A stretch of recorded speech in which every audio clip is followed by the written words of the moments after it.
खास मेहमान इस वक्त और जुड़ गए हैं। गुलरेज शेख जी हैं, भारतीय जनता पार्टी के नेता और प्रवक्ता हमारे साथ में इस वक्त। मोहम्मद अली शाह साहब भी इस वक्त हमारे साथ में जुड़े हुए हैं, जो कि रक्षा विशेषज्ञ के तौर पर अक्सर टीवी डिबेट में इनको भी देखते हैं। मोहम्मद अली शाह साहब, पीके सहगल जी इस बात से इत्तेफाक बिल्कुल नहीं रखते हैं कि तालिबान का कब्जा पंजशीर पर हो चुका है, जबकि वीडियोस या कुछ दूसरी ऐसी चीजें जिसके माध्यम से तालिबान ये चीजें दर्शाने की कोशिश कर रहा है कि हमने तो कब्जा जमा लिया। आपको लगता है कि अभी कब्जा नहीं हुआ? मैं जनरल सहगल साहब की बात से सहमत हूं। साहब, मैं आपको एक मिलिट्री तरीके से स्ट्रैटेजिकली टैक्टिकली समझाता हूं जी। पंजशीर जो है वो काबुल से 90 माइल की दूरी पे है, यानी कि तकरीबन आप 150 किलोमीटर मान लीजिए, और एक ऊंचाई पे है जी। और वो इलाका जो है वहां पे लड़ाई लड़ना बहुत ही ज्यादा मुश्किल है, बहुत ज्यादा मुश्किल है। और जो वहां पे जो रेजिस्टेंस फोर्स है अब्दुल्ला सलेह की और जो अहमद शाह मसूद के जो बेटे हैं, अहमद मसूद की जो रेजिस्टेंस फोर्स वहां पे लड़ रही है, वो कि मेनली ताजिक्स है। यानी कि जैसे कि हिंदुस्तान में पहाड़ी आदमी होता है ना, पहाड़ी आदमी और एक कोई रेगिस्तान का रहने वाला, तो वैसे वो उस इलाके से वो एक्लेमेटाइज है। अब कल क्या हुआ, तालिबान जो कि ज्यादातर पश्तून है इसमें, ये हजारों की तादाद में पंजशीर की तरफ बढ़ी थी और एक पहाड़ी पे ये पाए गए, तो इन्होंने रेजिस्टेंस फोर्स ने उस पहाड़ी को उड़ा दिया और उसमें तकरीबन 600 से ज्यादा तालिबानियों का नुकसान हुआ है इसमें। अब क्योंकि वो इलाका है ही मुश्किल वहां लड़ाई लड़ने का, इसके लिए, और तालिबान आप देखेंगे तो उनमें हिम्मत नहीं है लड़ाई लड़ने की, किसी भी फोर्स को कन्फ्रंट करने की। जब अमेरिका आई थी 2001 में, तो ये टोरा बोरा रेंजेस के बाद भाग गए थे, ये अलग भाग गए।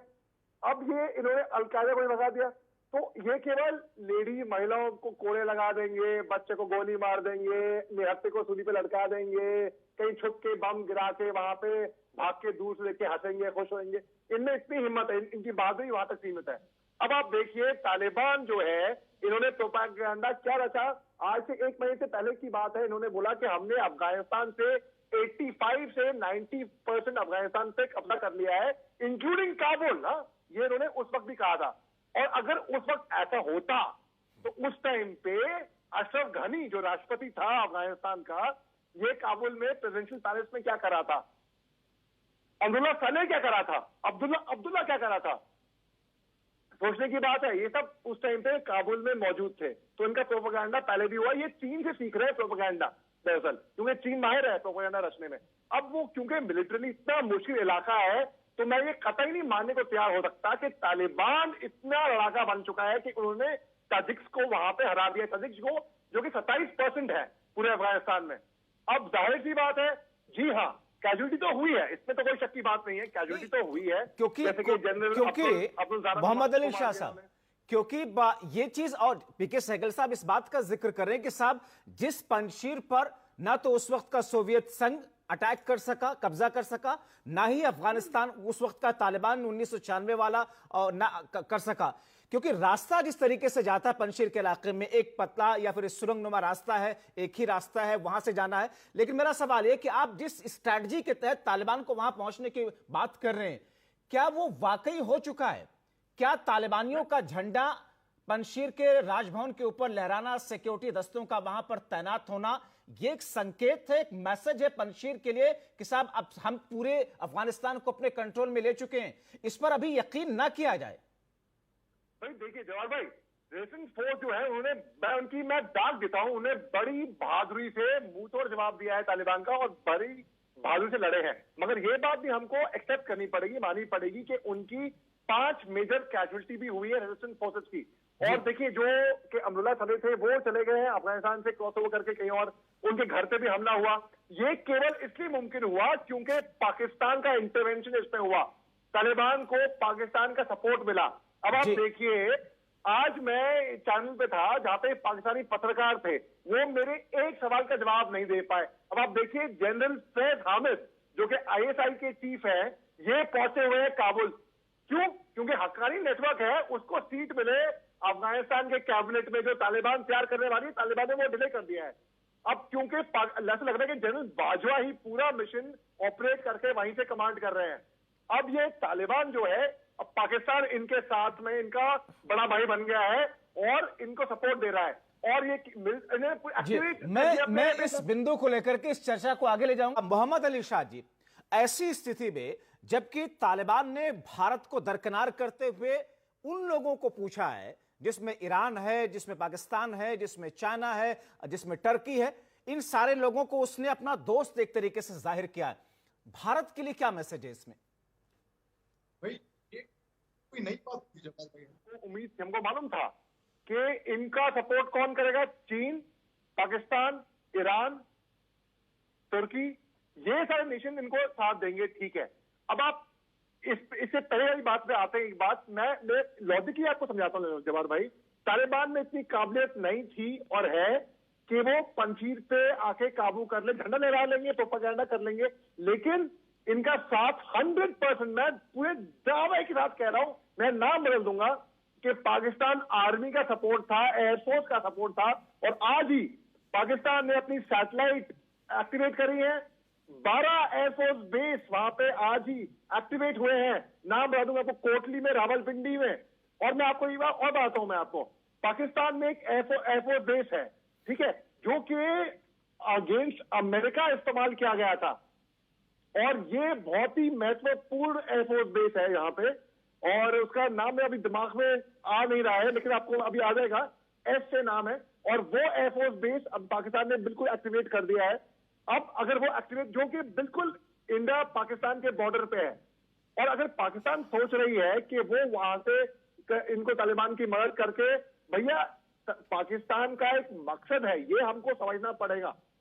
जनरल फैज हामिद क्यों पहुंचे हुए वहां पे पाकिस्तान? क्योंकि वो चाह रहे हैं हकाई नेटवर्क के कोई सीट मिल जाए उससे, और तालिबान उनको अपील करने के लिए। तो फिर मोहम्मद अली शाह जी, पहले जी तालिबान मोहम्मद अली शाह जी, आप इसी महीने में मोहम्मद अली शाह जी 17 सितंबर के आसपास में जो तारीख है, जितना मुझे ध्यान पड़ रहा है, कि एससीओ की बैठक है जिसमें प्रधानमंत्री मोदी की स्पीच भी होगी, जिसमें इमरान खान भी होंगे। तो क्या ये एक ऐसा प्लेटफॉर्म है जिसका इस्तेमाल इन तमाम चीजों को लेकर के भारत को पाकिस्तान के खिलाफ करना चाहिए? भारत करेगा? बिल्कुल करेगा, 100% करना चाहिए। क्योंकि अब देखो, उस एयरफोर्स बेस का नाम याद आ गया, कमशी एयरफोर्स बेस। ये बहुत ही महत्वपूर्ण एयरफोर्स बेस है। अब मैं इस आपकी बात पे भी आऊंगा मैं, लेकिन एक बात खनक रही थी मेरे को, कि जो हक्कानी नेटवर्क है, इसने बार बार हिंदुस्तान के खिलाफ कार्रवाई करी है, हिंदुस्तान की एम्बेसी पे हमला करा है। मेरे खुद के अकेडमी में सीनियर थे, लेडी ऑफिसर हैं कर्नल सीमा मिश्रा, इनके हस्बैंड वहां पहुंचे थे, वो वहां पे शहीद हो गए थे हक्कानी नेटवर्क के हमले के ऊपर। अब आप बात करते हैं हमारे हिंदुस्तान की स्ट्रैटेजी की मीटिंग में। जी हाँ, देखिए, पूरी वजह, पूरी जड़, अगर हम जड़ से हम एक सर काटेंगे तो 10 सर निकल के आएंगे। ये उग्रवाद का उसूल रहा है, और ये है, इसको हमें जड़ से उखाड़ना पड़ेगा। और जड़ कहां पे, आपको मैं बताता हूं। मैं, ओसामा बिन लादेन कहां पे पाया गया? पाकिस्तान से। कौन अफगानिस्तान के अंदर नजर गाड़ के अपना एक केक होता है ना, केक, हम केक खाते हैं, जो लालची आदमी होता है वो कहेगा भाई हमें को भी खाना है। तो पाकिस्तान वही लालची आदमी की हरकत कर रहा है अभी इस टाइम पे। अब वो चाह रहा है कि वो अभी सत्ता बनाए अपने अफगानिस्तान के अंदर घुस के। वो ड्यूरल लाइन तो मान नहीं सका, जो कि 8 अगस्त 1919 और 19 अगस्त 1919 में जब अफगानिस्तान को इंडिपेंडेंस मिला था, बार बार 1964 का कॉन्स्टिट्यूशन तो अपना लिया। 2004 के बाद उसकी इनको प्रॉब्लम थी। इनको दिक्कत है कि पाकिस्तान अब इनके अंदर ही ना, इनका ट्राइबल कल्चर है, आपको वो समझना पड़ेगा। ताजिक, उज़्बेक, हराज, ये इनके पश्तू, इनके अलग ट्राइब है, और ये फाइनली लड़ मिटेंगे आपस में ही। ठीक है, पावर ग्रीडी है। ठीक है। अब चूंकि मोहम्मद अली शाह साहब को ब्रेक के उस पार में किसी दूसरी जगह पर जाना है, वो नहीं रहेंगे हमारे साथ में, इसलिए मैं आखिरी सवाल है ब्रेक से पहले, मैं मोहम्मद अली शाह साहब आपकी तरफ, अब ऐसी स्थितियों में आपने जिस तरीके से हालात को देखा, परखा, समझा, या आपका जो तजुर्बा कहता है, क्या कदम उठाए जाने चाहिए? देखिए, कदम उठाए जाएंगे सब कुछ सोच समझ के। उससे पहले देखिए आप, फहीम दश्ती, गुल हैदर खान, मुनीब अमीरी, वदूदी, जो कि अहमद शाह मसूद का भतीजा है, जो अहमद मसूद का खुद का कजन है। अहमद मसूद खुद वहां से अभी जा चुके हैं, अननोन लोकेशन में घर पे हमला हो चुका है। तो इन हालात को पूरे, ये सब वहां पे इनको शहादत प्राप्त हुई है, ये 5 नाम जो मैंने आपको बताए हैं। अब हालात को मद्देनजर रखते हुए, और जो तालिबान जो है, उन्होंने कहा था 1 महीने पहले कि हमने पूरे अफगानिस्तान में कब्जा कर लिया है, उन्हें करके दिखाया बाद में, वो अलग बात है। अब हम इसको, अगर मेरी कोई हमदर्दी नहीं है तालिबान से, बिल्कुल मैं सब खिलाफ हूं तालिबान के हैं, लेकिन अगर हम रियलिस्टिकली देखें, रियलिस्टिकली बिना किसी बायस के, तो हमको ये देखना पड़ेगा कि हो सकता है भलाई पाकिस्तानी फोर्सेस के इंटरवेंशन से कैसे भी बाय हुक और बाय क्रुक तालिबान पूरा शायद कदम जमा ले अपना, शायद आज अब तो नहीं जमाया है, अब तो प्रोपेगेंडा है कल को। और अगर वो कदम जमाती है तो हमारी क्या स्ट्रैटेजी होनी चाहिए, अब मैं आपको बताता हूं। अब हमें बस वेट एंड वॉच करना चाहिए उनकी सत्ता का। जब उनकी सत्ता बनेगी हम देखेंगे, क्योंकि हमारी दुश्मनी अफगानिस्तान से नहीं थी भैया, कभी भी नहीं। हमारे को प्रॉब्लम है आतंकवादी संगठन से, जो कि तालिबान है, अपने आप को कहता है कि नहीं है लेकिन है। आईएस खुरासान, जैसे कोरोना वायरस के वेरिएंट होते हैं ना, डेल्टा वेरिएंट आ गया और ये ब्लैक फंगस वेरिएंट आ गया, उसी तरीके से इन उग्रवादियों के भी अलग अलग वेरिएंट निकलते हैं। अब हमें तकलीफ है इस बात से। अब आप देखिए, वैसे भी अफगानिस्तान में कोई भी अब डिप्लोमेटिक टाइप की बात करते हैं, क्या ट्रेड करेंगे, क्या व्यापार करेंगे? कभी आपने कोई शर्ट पहनी है जिसपे लिखा हुआ है मेड इन अफगानिस्तान, या जूते पहने हैं made in Afghanistan? Iron ore, वो हमारी इन्वेस्टमेंट है अफगानिस्तान में, और बिल्कुल है। अब हमको बहुत सोच समझ के एक एक कदम फूक फूक के देखना पड़ेगा।